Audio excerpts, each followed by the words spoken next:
થોડાક દિવસ મારા લગ્ન થઈ જશે પછી તો હું વાળો થઈ જઈશ. હા પછી તો આનંદ સ્વર્ગ થઈ જશે પછી તો. હવાર ભાખરી ખાવાની એના હાથની ઓહો મોઢા મૂકી ભેગું ઓગળી જવાની છે.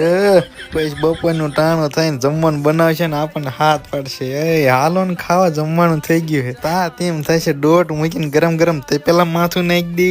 પછી સારું બોલીને જમાડશે આપણને, મીઠું આપશે ને ધાણા જીરું સાઈસમાં નાખો આપશે ને બધું કમ્પ્લીટ કરીને દે છે. પછી તો આપણે બહાર નીકળશે ને તો આપણે અલગ જ પર્સનાલિટી પડશે. બધા કહે છે જો આ પાણી જો વાંઢા મજા ગુરિયું મારશે. પછી થોડોક વધારે ટાઈમ બહાર લઈ લીધો ને તરત ફોન આવશે, ક્યાં સો ઘેરે આવો અને આવતો મંચુરિયન લેતા આવજો. પછી તો આપણે હરક પતુડા થઈને પંજાબી લઈ લઈશું ને ફ્રૂટ સલાડ લઈ જઈશું ને કેટલું બધું એને હાટું લઈ જઈશું. પૈણા પછી નો આનંદ જ અલગ હોય છે. નકરા ગિલિયા થાય.